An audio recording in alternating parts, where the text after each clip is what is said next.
और इस वक्त की एक और बड़ी खबर आपको बता दें, इंडिया अलायंस से जुड़ी हुई है। चुनाव से पहले इंडिया अलायंस को बड़ा झटका लगा है। बंगाल में कांग्रेस के साथ गठबंधन नहीं होगा, यह ममता बनर्जी ने बयान दिया है। कांग्रेस के साथ कोई गठबंधन नहीं, ये कहना है ममता का। बंगाल में हम अकेले ही चुनाव लड़ेंगे, ममता बनर्जी ने यह साफ कर दिया है। और ममता बनर्जी ने यह साफ कर दिया है कि कांग्रेस के साथ कोई गठबंधन नहीं होगा। अगर सीट शेयरिंग की बात की जाए तो ममता ने कहा था सिर्फ और सिर्फ 2 सीटें हैं, जो मालदा साउथ और बहरमपुर की सीट है जिसपे अधीर रंजन चौधरी को जीत मिली थी, वही 2 सीट उनको दी जाएगी। তখন থেকে আমাদের দল সিদ্ধান্ত নিয়েছে আমরা বাংলায় একা চলবো। ইভেন ওরা যে আজ থেকে র্যালি করেছে আমাদের একবার as a matter of country, আমি ইন্ডিয়ার অ্যালায়েন্স আমাকে একবার জানিয়েছে দিদি আপনার রাজ্যে যাচ্ছি, না জানায়নি। সুতরাং আমার সাথে কোনো সম্পর্ক নেই বাংলার ব্যাপারে। অল ইন্ডিয়ায় কি করবো না করবো আপনার ইলেকশন ভাববো, আমরা সেকুলার পার্টি, আমরা বিজেপিকে হারানোর জন্য যা করা হবে। কিন্তু এখন কোনো চর্চা নেই, মিথ্যে কথা, অ্যাবসলিউটলি রং। মিথ্যেটা আমি বলবো না, বলতে অ্যাবসলিউটলি রং। কোনো কাগজ এটাকে নিয়ে পলিটিক্স করছে, এটা রং। আর একটা কথা বলতে এই কাজের চেপকে নিয়ে অনেকে পলিটিক্স করছে। ও তো জেলা পরিষদের সভাধিপতি আছে, আর ওকেও দুটো দায়িত্ব দেওয়া হচ্ছে, নাটক টেটুক। এত মিথ্যে কথা আপনারা কেন বলবেন, কেন লিখবেন? দিদি, শেখ শাহজাহানের বাড়িতে ফের ইডি রেড হলো আজকে। দিদি, জোটে থাকবেন কি? तो ममता बनर्जी ने यहां साफ कर दिया है कि कांग्रेस के साथ कोई गठबंधन नहीं होने जा रहा है। लेकिन अगर बात की जाए पूरे भारत की तो उस पर वो सोचेंगे, क्योंकि उनकी सेक्युलर पार्टी है, वो बीजेपी के खिलाफ लड़ेंगे। लेकिन बंगाल में उन्होंने क्लियर कर दिया कि बंगाल में फिलहाल कांग्रेस के साथ कोई गठबंधन नहीं होने जा रहा है। ममता ने यहां पर नाराजगी इस बात को लेकर भी व्यक्त की कि कांग्रेस लगातार यहां पर रैलियां कर रही है, लेकिन उनसे एक बार भी नहीं कहा गया कि क्योंकि आप अलायंस का हिस्सा है तो आप उसमें शामिल हो।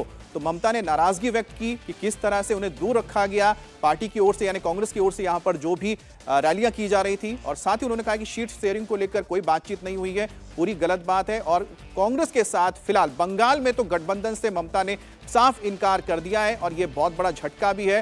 बहरहाल ये बातें तब भी सामने आ रही थी जब अधीर रंजन चौधरी की ओर से भी लगातार ममता पर अटैक किया जा रहा था, टीएमसी पर अटैक किया जा रहा था। तब भी कहा गया था अधीर रंजन चौधरी की ओर से कि वो भी अकेले लड़ने के लिए तैयार है। और ममता ने तो पहले से ही साफ किया था कि सीट शेयरिंग अगर होगी तो सिर्फ और सिर्फ 2 सीटों पर होगी। 14 सीटें मांगी गई थी कांग्रेस की ओर से, जिसपे साफ इनकार किया था ममता ने। ममता ने कहा था कि 14 सीटें आप हमसे लेकर, हो सकता है कि आधी सीटें आप दे दें सीपीएम को और कुछ सीटों पर आप बीजेपी को फायदा दे दें।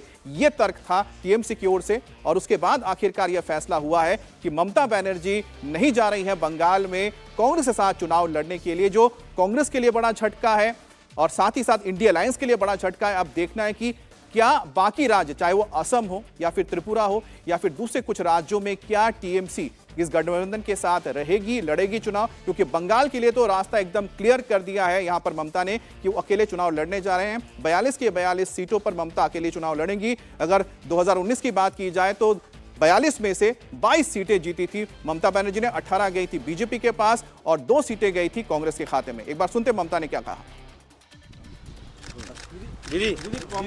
কংগ্রেসের সঙ্গে আমার কোনো কথা হয়নি, কাকে আমার কোনো কথা হয়নি। এবং আমি প্রস্তাব দিয়েছিলাম, ওরা প্রথম দিনই প্রত্যাখ্যান করেছে। তখন থেকে আমাদের দল সিদ্ধান্ত নিয়েছে আমরা বাংলায় একা চলবো। ইভেন ওরা যে আজ থেকে র্যালি করেছে আমাদের একবার as a matter of country, আমি ইন্ডিয়ার অ্যালায়েন্স আমাকে একবার জানিয়েছে দিদি আপনার রাজ্যে যাচ্ছি, না জানায়নি। সুতরাং আমার সাথে কোনো সম্পর্ক নেই বাংলার ব্যাপারে। অল ইন্ডিয়ায় কি করবো না করবো আপনার ইলেকশন ভাববো, আমরা সেকুলার পার্টি, আমরা বিজেপিকে হারানোর জন্য যা করা হবে। কিন্তু এখন কোনো চর্চা নেই, মিথ্যে কথা, অ্যাবসলিউটলি রং। মিথ্যেটা আমি বলবো না, বলতে অ্যাবসলিউটলি রং। কোনো কাগজ এটাকে নিয়ে পলিটিক্স করছে, এটা রং। আর একটা কথা বলতে এই কাজের চেপকে নিয়ে অনেকে পলিটিক্স করছে। ও তো জেলা পরিষদের সভাধিপতি আছে, আর ওকেও দুটো দায়িত্ব দেওয়া হচ্ছে, নাটক টেটুক। এত মিথ্যে কথা আপনারা কেন বলবেন, কেন লিখবেন? দিদি, শেখ শাহজাহানের বাড়িতে ফের ইডি রেড হলো আজকে। দিদি, জোটে থাকবেন কি? কারো নিজের একার নয়, রিজিওনাল পার্টিগুলো আমরা একটা আমরা তো করেছি 300 সিটে একা লড়াই করুক, রিজিওনাল পার্টি বাকি সিটে লড়াই করবে, সেখানে ইন্টারফেয়ার করবে না। সেখানে যদি ইন্টারফেয়ার করে তাহলে সেখানে আমরা বুঝবো অন্যরকম। আর ইডি কালকে তোমার বাড়িতেও রেড হবে। तो यहाँ ममता बनर्जी ने जाते जाते एक और बात कही। उन्होंने कहा है कि हमने पहले कहा था कि जो अलायंस है उसमें जिस जिस राज्य में जो क्षेत्रीय दल स्ट्रांग है और जिनकी सरकारें हैं उनको वहां पर चुनाव लड़ने दिया जाए, और उसके बाद जो ओवरऑल जब पूरे देश की बात होगी तब देखा जाएगा कि आखिरकार कौन नेतृत्व करता है। यहां पर ममता ने एक बार फिर से साफ कर दिया है कि बंगाल में कांग्रेस के साथ गठबंधन नहीं होने जा रहा है, और ये इंडिया अलायंस के लिए बहुत बड़ा झटका। साथ ही सोचिए राहुल गांधी जिन्होंने भारत न्याय यात्रा की शुरुआत की है, भारत जोड़ो न्याय यात्रा, उस दौरान वो जब असम से आगे होते हुए जब बंगाल पहुंचेंगे तो बंगाल में जो इंडिया अलायंस की एक बड़े घटक कह सकते हैं, एक बड़ा स्तंभ है टीएमसी, वो उनके साथ नहीं होगा। तो ऐसे में इंडिया अलायंस का भविष्य आप समझ सकते हैं कि बंगाल में तो पूरी तरह से ये डूबता हुआ नजर आया है, और या फिर कहें कि डूब ही चुका है, क्योंकि बंगाल में ममता बनर्जी ने क्लियर कर दिया है कि वो चुनाव नहीं लड़ने जा रही हैं कांग्रेस के साथ।